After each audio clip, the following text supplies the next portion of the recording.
Sejam muito bem-vindos à nossa live do Clube Primícias. Hoje, dia 24 de janeiro de 2024.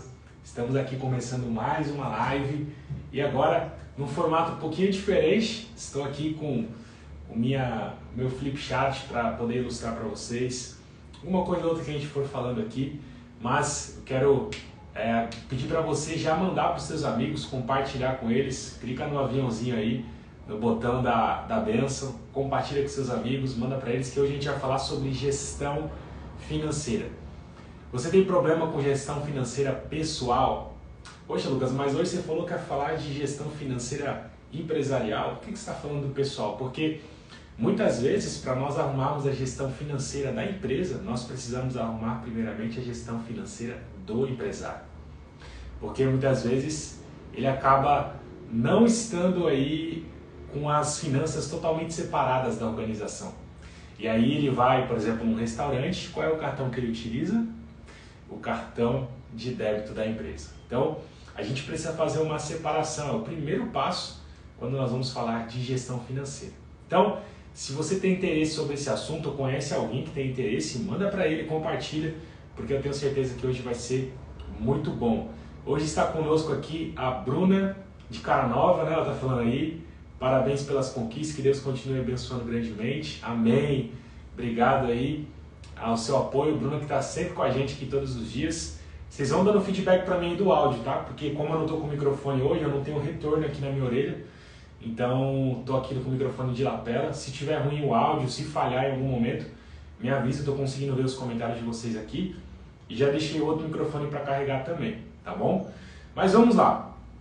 Vou pedir para você compartilhar com o pessoal, já deixa o teu comentário, clica no coraçãozinho, porque isso ajuda demais a nossa live, tá? Vamos lá. Falando sobre gestão financeira. Você concorda que é um assunto que geralmente a pessoa não gosta de fazer? Não gosta de falar sobre, porque quando a gente fala de gestão financeira, meus amigos, estamos falando de dados, de matemática, daquele trabalho que às vezes o empresário não consegue enxergar valor nisso. O grande problema da gestão financeira das empresas é que eles não querem gastar energia fazendo isso porque acham que é uma perda de tempo. Porque aonde está o grande problema? O grande problema está que muitos empresários começam um negócio porque sabem fazer alguma atividade específica. Então, por exemplo, olha, eu vou abrir uma empresa porque eu trabalhei muitos anos em uma padaria e nessa padaria eu obtive experiência suficiente para entender que eu poderia abrir o meu próprio negócio. Aí ele se aventura em abrir um negócio novo, em começar um negócio. Só que um negócio, gente, não é feito só de fazer pão, por exemplo. Uma padaria não é feita só de fazer pão. Uma padaria, ela é feita de diversas coisas. O principal motivo de desespero é quando o empresário descobre que tem uma palavrinha chamada, sabe o quê? Tributos. Misericórdia, hein? Quando a gente fala de tributos, é algo que desespera os empresários. Eles não conseguem entender por que os tributos são tão altos. Sabe por quê? Porque não se fez um planejamento fiscal antes de iniciar as atividades. Não fez uma estimativa. Tem muitos empresários que começam a empreender, compram uma máquina, por exemplo, vamos pegar esse exemplo do padeiro ainda. Comprou uma máquina e essa máquina ela faz ali a massa do pão, prepara. E ele às vezes não sabe nem utilizar. No caso do padeiro ele já é especialista, mas vamos pensar que ele fez um curso de padaria e agora comprou a máquina para começar a produzir pães. Você concorda que as primeiras produções que ele fizer, ele vai perder muita matéria-prima? O pão não vai sair legal, a massa vai sair muito fina, ou vai sair muito grossa, ou não vai misturar direito. Por quê? Ele não tem as habilidades necessárias para entender daquela máquina, como ela funciona. E aí gera uma série de problemas. Ele perde dinheiro porque falta planejamento. Muitos empresários começam seus negócios e ao invés de estabelecer o preço, saber quantos por cento ele pode colocar de renda, né, de markup, ali, de marcação do preço, ele vai lá e copia do concorrente. Só que nessa cópia do concorrente, qual que é o grande problema? O grande problema é que o concorrente sabe o que forma o preço dele. Então, por exemplo, às vezes o mercado ele oscila. Quem trabalha com produtos aí que nem a Bruna, que trabalha com produtos que tem muita oscilação de preço, que são produtos de supermercado, você vai ver que você precisa ter um controle muito grande da precificação do seu negócio. Senão, meu amigo, você vai acabar chegando no final do mês e trocando figurinhas, tá?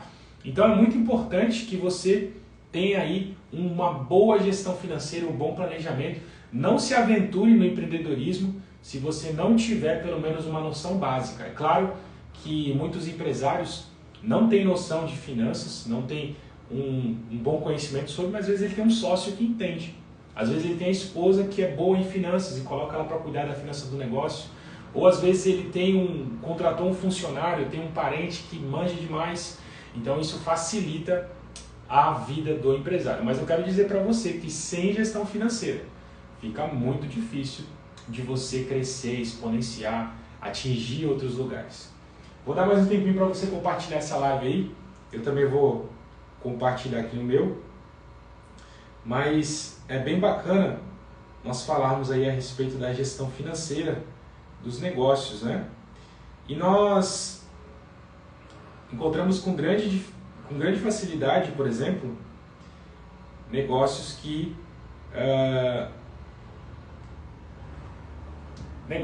às vezes estão com algo chamado, vou escrever em vermelho aqui, superdimensionamento. Já ouviram falar dessa palavra aqui? Palavra grande, hein? Quase não coube aqui no flip. Superdimensionamento. Já ouviram falar dessa palavra aqui? O que é o superdimensionamento? Às vezes você tem um negócio que tem pouca demanda, é um negócio ou até uma demanda considerável, mas a sua estrutura ela é muito maior do que aquilo que você precisava para prestar o seu serviço. Ah, Lucas, mas isso não é bom porque eu já estou pensando lá na frente, que eu vou ter retorno assim, eu vou ter retorno daquele outro jeito. Sim, é verdade. Você está fazendo uma provisão para o futuro, mas no momento atual, o superdimensionamento faz com que o teu custo fixo, que é aquele custo que você tem, mesmo com as portas fechadas do comércio, mesmo tendo pensado no futuro, você tem um custo fixo muito alto para manter, o que afeta diretamente a receita da tua organização. Então você tem uma estrutura muito grande para um negócio que poderia ser mais simplificado. E você, com essa simplificação do seu negócio, você consegue aí ter mais margem disponível para você reinvestir na tua empresa e ter melhores resultados. Então muitas pessoas pecam por excesso, por investir muito na sua empresa ainda em fase inicial. Às vezes é bom dar uma aguardada, esperar, fazer uma provisão do que você precisa de fato para a sua empresa funcionar e dar uma enxugada. Eu sempre falo que os custos na empresa, eles são sempre bem-vindos. Como assim, Lucas? Os custos são bem-vindos? A gente não tem que fazer uma diminuição deles? Sim, mas quando eu falo de custo, por exemplo, essa caneta aqui, ela tem um custo, que é o valor que eu pago para o meu fornecedor, mas tudo que tem custo, eu posso reverter em receita depois. Então, eu estou fazendo um investimento nisso, mas eu sei que isso pode ser transformado em receita. Ela vai multiplicar, ela vai me devolver o dinheiro que eu investi. Agora, quando a gente fala de despesa, que é a questão do superdimensionamento, você não está utilizando aquele material que você comprou. Às vezes você tem lá, usando o exemplo do padeiro de novo, 4, 5, 6 máquinas de sovar o pão. Eu pergunto para você, você tem fluxo de venda suficiente para que todas aquelas máquinas trabalhem 100% do tempo? Essa é a pergunta. Aí você tem um superdimensionamento e você não utiliza a capacidade produtiva da tua empresa. E o que acontece? Você acaba tendo despesa naquela máquina que seria um custo. Naquela máquina que poderia fazer com que você ganhasse mais dinheiro. Mas acaba que você não está utilizando aquela máquina está parada e ela virou uma despesa. E a despesa, pessoal, é lógico que nós nunca vamos zerá-la dentro de uma empresa, mas a gente tem que buscar sempre diminuir despesas. As despesas têm que ser sempre diminuídas, né? As despesas. Por quê? Se nós não tivermos aí um controle do que não é necessário para a nossa produção, mas é essencial para o nosso negócio, a gente acaba gerando muito encargo para a tua empresa. E aí o que acontece, meus amigos? Você não consegue ter aquela margem de lucro que você espera. Tudo isso por causa do superdimensionamento. Então tome cuidado. Eu sei que você está pensando no futuro, eu sei que você está pensando que daqui a alguns anos a tua empresa vai estar de uma forma ou de outra. Eu sei disso. Mas espera a demanda chegar, a estrutura chegar, os clientes chegar, para que você possa estar preparado para fazer um investimento, para aumentar o teu negócio, para aumentar a tua escala. Beleza? Qual que é o segundo problema? O Renato entrou aí. Bom dia, Renato. Deus abençoe sua vida. Renato é o nosso parceiro aí. Ele que tem uma empresa de higienização, de estofado, tapete, sofá. O cara é sensacional. E aí, meus amigos, o que acontece? Também tem o problema do subdimensionamento. Eu não comprei o apacador ainda. Vocês vão me perdoar. Eu vou comprar ele hoje. Eu estou aqui no paninho ainda. Mas é melhor o paninho do que nada, né, gente? E é o seguinte, o subdimensionamento também é um problema. Deixa eu escrever aqui para vocês já irem pegando. No Instagram pede um pouco de qualidade de imagem, mas subdimensionamento. Vocês me falam aí se vocês conseguem ver. Subdimensionamento. Olha que interessante. O que é o subdimensionamento? Chega um determinado momento do seu negócio que você tem tantos clientes, só que você não consegue atender a sua demanda de clientes porque você não tem material, não tem equipamento suficiente, às vezes para tornar o teu trabalho mais ágil. Estava conversando esses dias mesmo, né, Renato, contigo, e o Renato estava compartilhando que ele fez um investimento em maquinários para que a mão de obra dele, que ele é um prestador de serviços, para que a mão de obra dele se torne mais eficiente, ele faça em menor tempo o serviço que ele demoraria mais tempo. Ele estava falando do pulverizador, que para algumas pessoas parece algo que é uma besteira, mas não, agiliza o processo. Esses dias mesmo eu estava conversando com um amigo e ele falando, olha, eu gosto de lavar meu carro nos finais de semana e eu comprei a máquina de jogar espuma em cima do carro porque eu economizo um tempo absurdo. Olha que interessante. E isso faz com que você consiga melhorar a prestação do seu serviço. Só que quando você está em um estado de subdimensionamento, qual que é o grande problema? Eu vou usar o exemplo aqui de uma pizzaria que tem o delivery, beleza? Fica fácil da gente entender o subdimensionamento. Você concorda? Vocês que são de Cubatão, eu vou pegar o exemplo do Calabares, tá bom? Pizzaria Calabares. Se você liga no delivery do Calabares, eles falam para você, olha, pelo volume da quantidade de pedidos hoje, o nosso prazo de entrega está de 1 hora e 30 minutos.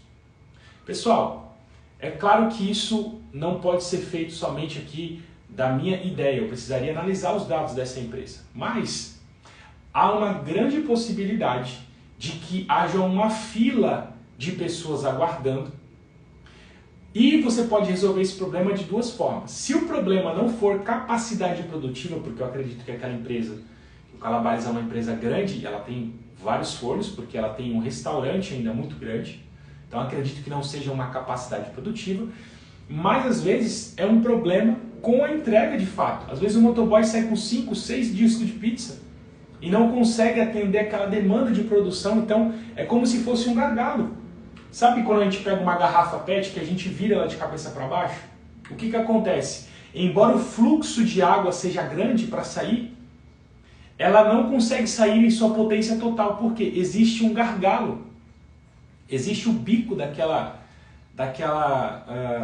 garrafa, e aí vai saindo aos poucos, vai saindo como se fosse um gotejamento, tem um fluxo enorme aqui em cima, mas fica preso lá, por exemplo, por causa do motoboy.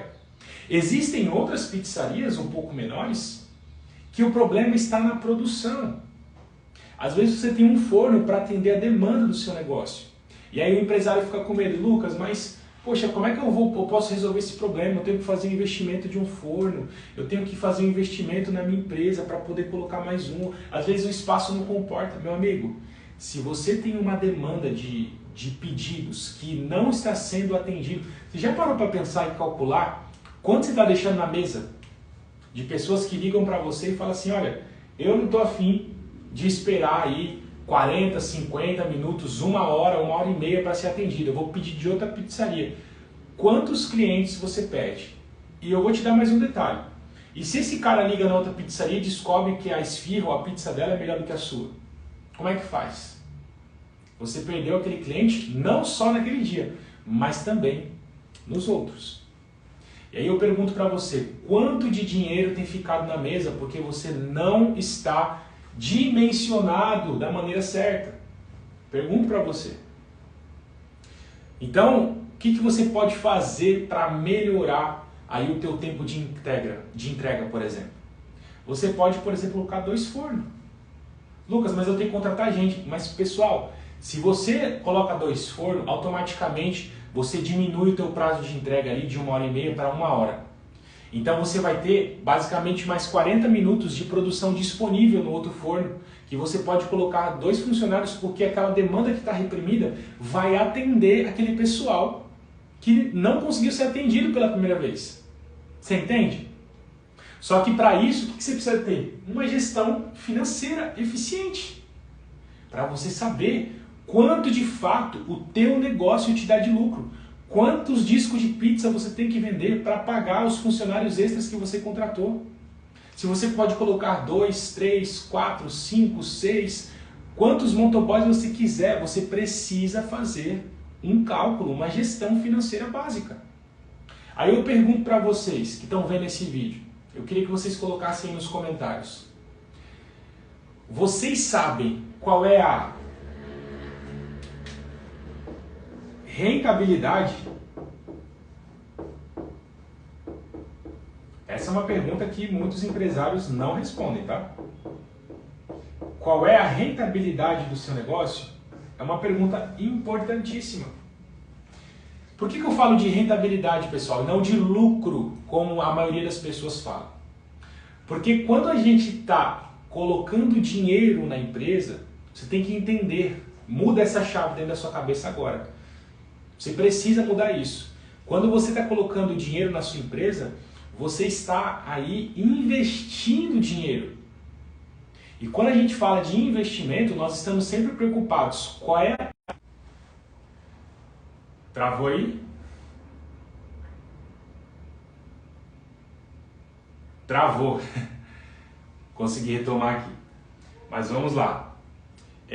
Quando a gente fala aqui da gestão, até perdi o raciocínio. Deixa eu lembrar. Rentabilidade. Vamos lá. Quando a gente fala de investimento, a gente faz essas perguntas. Se você vai ter o retorno esperado do investimento que você fez. Qual é a taxa de rentabilidade? Qual é o risco que eu vou correr nesse investimento? É o que a gente sempre pergunta quando falamos sobre investimento. E por que você não pergunta isso para a sua empresa? Por que você não está preocupado em saber quanto de fato o seu negócio rende? Aí você fez um investimento, sei lá, de 10 mil reais e a sua empresa gera de lucro 500 reais mensal. A pergunta é, qual é a rentabilidade do seu negócio? Quantos por cento ele rende? Quando a gente vai comprar, por exemplo, um modelo de negócio de franquia, eles falam para nós quantos por cento de lucro líquido nós podemos ter com aquela franquia. Então, quando eu vou comprar, eu sei quanto eu estou investindo e quanto eu vou ter de retorno no final da linha. A Bruna falou aí que o vídeo travou mesmo. Ainda bem que eu estava com retorno aqui. Mas agora tá tudo bem? Vocês estão conseguindo ver aí? Me dê um ok aí nos comentários, tá bom? E aí, gente, quando a gente fala aqui de rentabilidade, nós precisamos, por exemplo, saber quanto esses 10 mil reais que você investiu no seu negócio está rendendo mensalmente. É interessante saber isso. Porque, por exemplo, na gestão financeira, Lembra que eu falei para vocês no começo do vídeo que tem que fazer uma separação do dinheiro do empresário do dinheiro da empresa? Tem que haver essa separação, porque senão você acaba não tendo controle do que entra e que sai da tua empresa. A primeira coisa é isso, é você documentar todas as receitas e você documentar também todas as saídas do seu negócio. Quando você começa a fazer isso, você começa a enxergar para onde o dinheiro está indo e de onde ele está entrando. E aí existe algo chamado na contabilidade de escrituração. Tá? O que é a escrituração? A escrituração é uma descrição de cada evento do seu extrato bancário ou o que acontece na sua empresa. Então, por exemplo, toda vez que você vender um produto dentro da sua empresa, você vai receber um dinheiro por esse produto. Agora a pergunta é, qual é a maneira padronizada que você vai identificar a venda desse produto? Por exemplo, no caso da internet, eu coloco lá, é uma receita operacional, porque é o resultado da operação do meu negócio, e é uma receita de internet. Aí você, para fazer uma qualificação, esse plano de contas que nós chamamos, você vai colocar, por exemplo, no caso da Bruna, é uma receita operacional, é uma receita de doces, e desses doces eu tenho lá brigadeiro. Então você criou uma escala, né? Você criou aí como se fosse um degrauzinho da estruturação dos seus gastos, que a gente chama aí de planejamento de contas, tá bom? Tem sempre as contas que são maiores, né? Depois a gente vai para as contas que são um pouquinho menores, depois a gente vai para umas contas que são um pouquinho mais específicas e de fato o que acontece? É lógico que se o teu sistema de produção ele precisar de mais escrituração, você precisa fazer na riqueza de detalhes que o negócio pede. Por exemplo, negócios que estão envolvidos com indústria, com produção, que transformam a matéria-prima em um produto final, existe uma riqueza de detalhes maior no planejamento de contas. Porque qual é o objetivo disso? O objetivo disso é a gente olhar para depois enxergar lá nos demonstrativos de resultado, lá nos balanços patrimonial, lá no fluxo de caixa, a gente saber exatamente cada coisa que aconteceu e a gente conseguir tirar relatórios disso. Agora imagina o seguinte caso, você vai lá, recebe um dinheiro, você não escriturou, você não registrou, você não padronizou a forma que você entende aquela entrada. Quando vai fechar o mês, você tem que pegar extrato um por um, cada entrada que houve no teu negócio. E aí você tem que se lembrar o que aconteceu, o que você vendeu naquele dia, por que aquele dinheiro caiu na tua conta, aquele dinheiro foi referente ao quê? Aí às vezes você coloca um que é brigadeiro, aí no outro você coloca que é doce enrolado, aí na outra descrição você coloca que é Nescau misturado com leite condensado quente. Enfim, descrições distintas. Quando você vai fazer o relatório, você vai ter que fazer o quê? Pegar essas descrições distintas, unir, somar valor por valor, para depois colocar no sistema. Quando você trabalha com Excel, você começa a entender a importância de você padronizar a descrição de tudo que entra e que sai da sua empresa. Porque o Excel ele consegue ter fórmulas que ele soma cada um dos eventos de acordo com a descrição que você colocou. Então isso fica muito mais fácil para a gente ter relatórios financeiros. Eu costumo dizer que o empresário que não tem controle financeiro, ele anda como uma pessoa que está subindo a serra, a Imigrantes, e ela está enfrentando uma neblina muito brusca, muito forte. E que embora ele tenha um carro na mão, ele tenha um acelerador, ele tenha um freio, ele tenha a habilidade de fazer o carro andar, ele não consegue enxergar o que vem adiante. Pode ser que passe um animal, pode ser que um carro que esteja à frente freie repentinamente e ele não tenha tempo hábil de parar, ou pode ser que nada aconteça, ele siga a viagem dessa serra, mas ele fica sempre correndo esse risco, ele fica sempre no limite, ele fica sempre gerindo a empresa com base no sentimento. E é esse o grande problema. Agora, quando você tem uma gestão financeira clara, eficiente, que funciona, você começa a perceber que a sua visão ela não está com uma névoa à frente. Agora você consegue enxergar os próximos passos. Poxa, eu estou começando aqui, eu estou pequenininho, mas eu já sei aonde eu quero chegar, eu sei o que eu preciso fazer, eu sei quanto meu negócio tem de rentabilidade, eu sei quanto sobra de lucro lá no final, eu sei qual que é a minha despesa fixa, eu sei qual que é a minha despesa variável, eu sei quais são as receitas não operacionais, eu entendo a depreciação do meu negócio. Você começa a entender que existem inúmeros e inúmeros dados que você tem o controle desses dados. Eu pergunto para você, quando você vai fazer um investimento, você faz um orçamento dos cenários possíveis que podem acontecer na sua empresa? Cenário otimista, cenário pessimista, cenário conservador, mediano. Para você, quando estiver analisando os dados, saiba, opa, a minha empresa está caminhando no cenário otimista. Então, significa que possivelmente eu possa ter esse resultado lá na frente. E com esse resultado que vai gerar X de lucro, eu vou fazer isso, vou fazer isso, vou fazer aquilo. Você tem esse planejamento? Aí muitas pessoas reclamam, ai caramba, tem tantas empresas que dão certo, tem tantas empresas que os donos são milionários. Sabe por quê, gente? Isso é algo que me impactou quando eu descobri. Nós precisamos entender que rico não é rico à toa. Pessoas que prosperaram na vida não foi por acaso. É claro que existem fatores também de coragem, de botar o pé na rua, de ir adiante. Tem pessoas que têm muita capacidade técnica, mas não têm coragem, não têm força para se colocar no risco. Eis aqui uma pessoa que viveu a vida assim. Eu era uma pessoa que sempre dava um passo. Se eu tivesse um alicerce claro e estivesse vendo que o próximo passo que eu ia dar. Tenho conhecimento técnico, mas esse conhecimento técnico não foi aplicado por muitos anos. De setembro de 2023 para cá que eu entendi que eu preciso arriscar se eu quiser colher bons resultados. Eu preciso arriscar. Eu preciso ir adiante. Não adianta ficar acumulando centenas e centenas de páginas de informação na cabeça e não colocá-las em prática. Você entende? Então, os ricos, as empresas prósperas e abençoadas, não são prósperas e abençoadas à toa. Não é fruto do acaso, pessoal.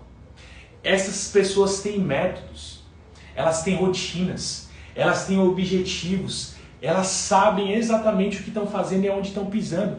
Lucas, mas você está falando aí como se o mundo não fosse um mundo de contratempos. Exatamente. Pode haver contratempos, mas até para o cenário pessimista de tudo dar errado, ele pensou. O que eu vou fazer se uma máquina dessa, que é a minha máquina principal de produção, queimar? O que eu faço? Qual vai ser meu plano de ação? Então, meus amigos, é planejamento. Mas se você não tem nem noção da gestão financeira da sua empresa, como é que vai ser? Se você não sabe quanto de recurso você tem que levantar mensalmente para pagar pelo menos as contas, como é que você vai tocar o seu negócio, meu amigo? Como é que você vai pensar em aumentar, em ir para um dimensionamento maior da tua organização, em fazer um investimento, comprar um carro, comprar uma máquina, comprar um imóvel, se você não tem informações básicas de gestão? Quando a gente vai dar consultoria e a gente verifica ali que a empresa não tem base, não tem dados, o que a gente precisa fazer? A gente precisa de dados. Como é que eu vou fazer uma projeção se eu não sei nem quanto que a empresa fatura? Eu não sei nem se a empresa está tendo sucesso. Se ela não está precificando errado, por exemplo, eu preciso de dados. Levantei esses dados, aí sim, a gente começa a fazer as análises, as previsões, onde a gente quer chegar. Ah, Lucas, mas se é uma empresa startup que está começando agora, a gente pode fazer previsões, não tem problema nenhum. Nós podemos levantar todos os custos que nós vamos ter, quantos a gente tem que vender por dia, vai fazer as projeções dos cenários, mas isso é previsibilidade.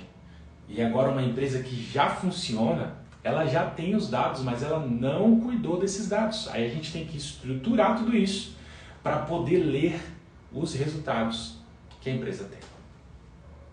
Então, meus amigos, como fazer a gestão financeira da sua empresa para a gente encerrar a live de hoje? Nós precisamos, primeiramente, documentar todas as entradas e saídas do seu negócio. Documente, crie uma planilha no Excel, pague um software que vai fazer a gestão financeira da sua empresa. Faça a conciliação bancária. Pegue o extrato bancário. Pega todos os dinheiros que você recebeu ao longo do mês. Coloque numa folha de papel. Faça uma somatória. Tem aqueles livros antigos. A Bruna, que é mais antiga, sabe, né, Bruna? Aqueles livros caixas, né, que vendem nas papelarias. Compre esses livros. Voou minha caneta. Compre esses livros. Vai colocando lá diariamente o que você gasta, o que você recebeu.